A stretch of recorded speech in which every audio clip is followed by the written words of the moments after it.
नमस्कार दोस्तों, आप देख रहे हैं आरजे हॉरर टेल्स रोशन झा के साथ। तो चलिए आगे बढ़ते हैं आज की कहानी की ओर। तो ये आप बीती शेयर की है मुझे मुकेश ने।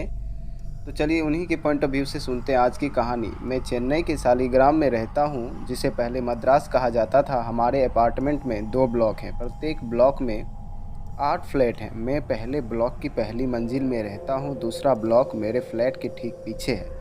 वास्तव में जब मैं अपने किचन की खिड़की से देखता हूँ तो मैं दूसरे ब्लॉक में फ्लैट की खिड़की देख सकता हूँ। यहाँ पर अब भी घटनाएं होती है।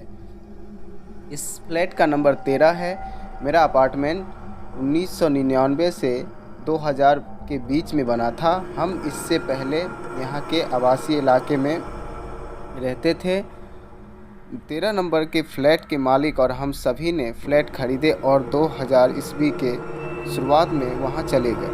13 नंबर के फ्लैट मालिक ने लगभग 5 साल पहले घर खाली करने तक कुछ नहीं कहा, लेकिन जब भी हम आकस्मिक रूप से उनसे मिलते थे तो उन्होंने हम में से कई से कहा कि वेंटिलेशन के कारण वह मास्टर बेडरूम का इस्तेमाल नहीं करते। जबकि हम लोगों में से बहुत जन उनसे पूछे कि आपके इतने बड़े कमरे हैं, जबकि उनका यूज़ तो आप कर सकते हो, तो वो रूम तो आप बंद रखते हो, उनके बजाय आप छोटे बेडरूम का उपयोग कर रहे हो। जब उन्होंने वो फ्लैट खाली किया और छोड़ के वहाँ से चले गए तो हमें मास्टर बेडरूम में अजीबो-गरीब समस्याओं का सामना करना पड़ा। किराएदारों ने हमें बताया कि जब भी वह सोते, चाहे वह सुबह हो या रात, मास्टर बेडरूम में वो अपने तकिए के ठीक बगल में एक लड़की के रोने की आवाज़ सुनते थे। वहाँ 7 लोगों का बड़ा परिवार रहने आया। यह उनमें से कई का अनुभव था। वे वास्तव में डर गए और फ्लैट खाली कर दिए। फिर नए किराएदारों ने भी उसी अजीब घटना का अनुभव किया। वे हमसे पूछने आए कि क्या किसी ने इस फ्लैट में आत्महत्या की है या पहले फ्लैट में कुछ अनहोनी हुई है, लेकिन वहाँ ऐसा कुछ भी नहीं हुआ था। इसके बाद उन्होंने हमें इस चीज़ को अनुभव करने का आमंत्रण दिया। मैं स्वेच्छा से इसे करने के लिए तैयार हो गया और हमारे साथ 2 और लोग भी शामिल हुए। हालांकि हम अपने पत्नियों के बहुत विरोध के बावजूद भी उस फ्लैट में गए। हमने फ्लैट में प्रवेश किया और हमें सब कुछ सामान्य लग रहा था। हम उस बेडरूम में गए और लेट गए। उस समय रात के 11 बजे थे और खैर 10 मिनट के भीतर मुझे कुछ फील होने लगा। मैंने एक लड़की की बहुत ही धीमी लेकिन स्पष्ट आवाज़ सुना।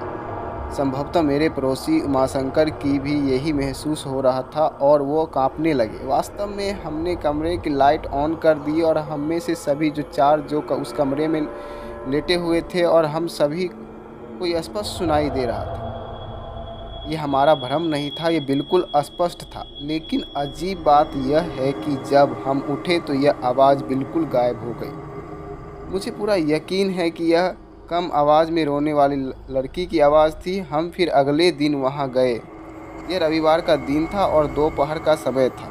हम यहाँ यह जानने के लिए गए कि क्या ऐसा फिर से होता है, क्योंकि हमने जो कुछ तर्क दिया कि अगर कुछ ऐसा होता है तो वह रात में होने के बजाय अगर सुबह में भी हो तो ये हम मान सकते हैं कि वहाँ कुछ है। तो ये सोच के साथ हम लोग जब उस कमरे में गए तो जैसे कि उन लोगों का कहना भूत या आत्मा है तो केवल वो दिन में ही तो नहीं रात में ही तो नहीं दिखते, दिन में भी तो उन्हें होना चाहिए। यह सोच के ये दिन का समय था और उस समय मास्टर बेडरूम में लगभग हम 9 जन थे। हम सभी को एक बार फिर से यह अनुभव हुआ कि एक लड़की की धीमी रोने की आवाज़ को छोड़कर हम कुछ नहीं सुन सकते। अब तक उस फ्लैट में कोई हिंसा या कोई अन्य रूप सामने तो नहीं आया। हमारे अनुभव के बाद उस फ्लैट में 2 और किराएदार आए और उन्होंने भी उस फ्लैट को कुछ दिन में ही छोड़ दिया और उन्हें भी ऐसा ही कुछ अनुभव हुआ। जब भी वह उस परिवार मास्टर बेडरूम में सोते थे तो उन्हें भी यही एहसास होता था। हालांकि जो कुछ भी है वह कभी किसी को चोट नहीं पहुंचाया, लेकिन ये बहुत डरावना था। किराएदारों ने दूसरे बेडरूम का उपयोग स्टोर रूम के रूप में करना शुरू कर दिया और वे कुछ फर्नीचर सामग्री आदि को इसमें डंप करने के लिए इसका उपयोग करते थे। यह चीज़ यहाँ अभी भी महसूस की जा सकती है। और आज की कहानी में बस इतना ही। तो मिलते हैं आपसे अगली कहानी में। तब तक के लिए अपना ख्याल रखें और अपनों का भी ख्याल रखें। धन्यवाद।